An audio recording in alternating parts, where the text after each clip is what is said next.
Subscribe to our YouTube channel and press the bell icon to get the latest updates.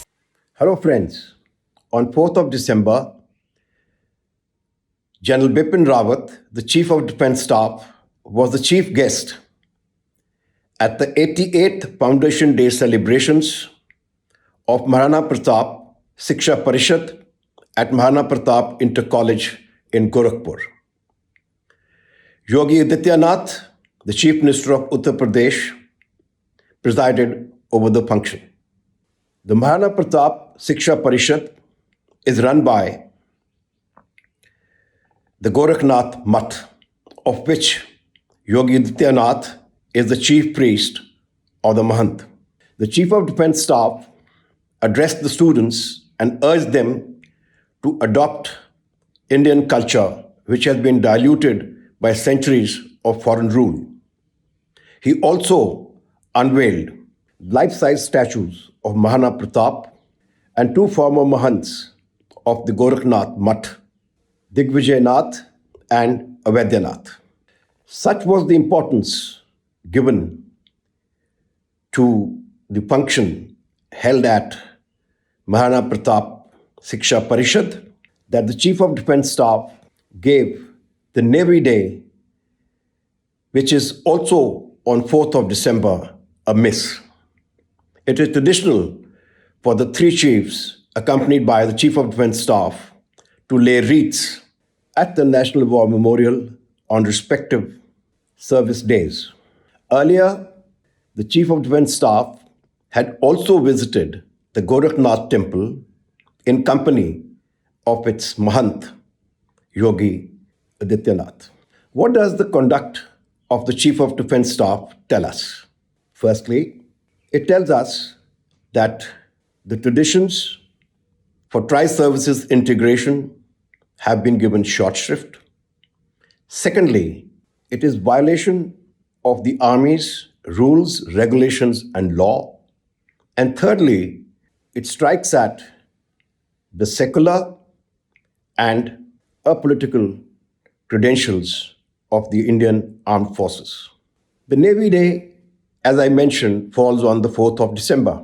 It is well known, and the Chief of Defence Staff's presence there could have been coordinated.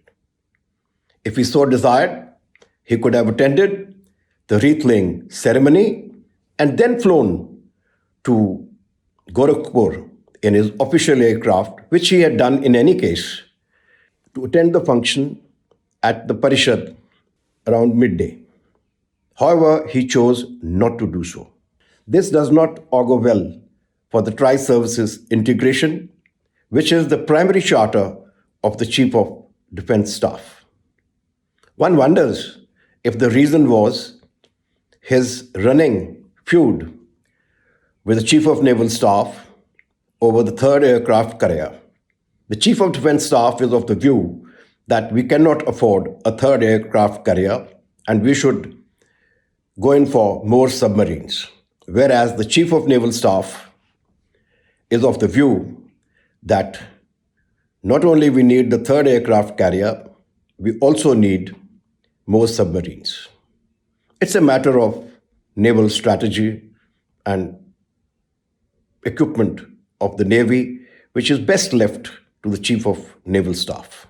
Under Article 33 and Army Act Section 21 and Army Rule 19, armed forces personnel are debarred from visiting or being associated with quasi-political and religious bodies.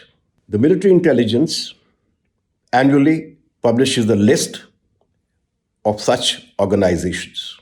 The Gorakhnath Shiksha Parishad is an organization run by the Gorakhnath Math.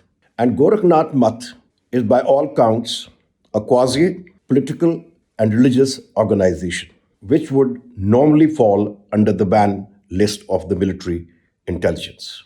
One of its previous Mahants, Digvijayanath, was actively associated with the Hindu Mahasabha since 1922 and was also imprisoned for 9 months for giving inflammatory speeches which led to the assassination of Mahatma Gandhi. For the last 3 decades, the Math is actively associated with the Bharatiya Janata Party. And Yogi Adityanath, the Chief Minister of Uttar Pradesh, is now the Mahant of the Gorakhnath Mutt.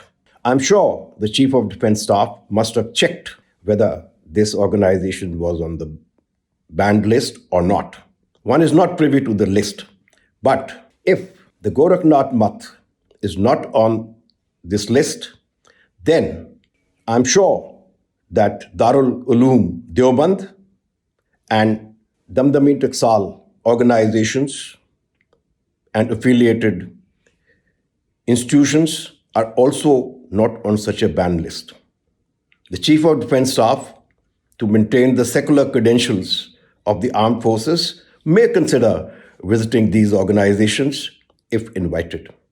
And coming to the last point, the presence of the Chief of Defense Staff at an organization which is political and religious in nature does not augur well for the secular and apolitical status of the armed forces.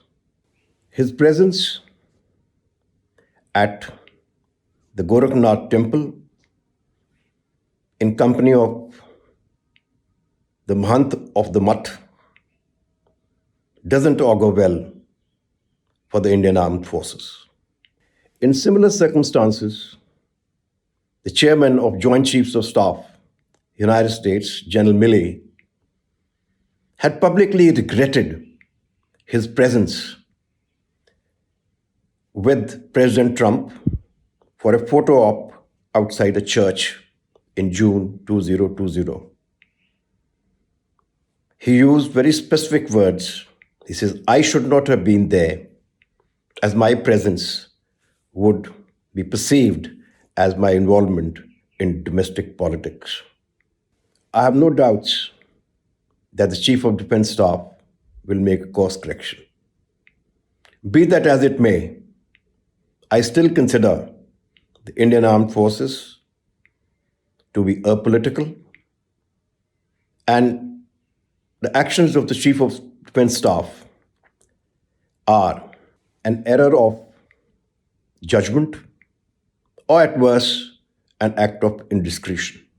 It is not crossing of the Rubicon towards politicization of the Indian Army. However, I keep my fingers crossed.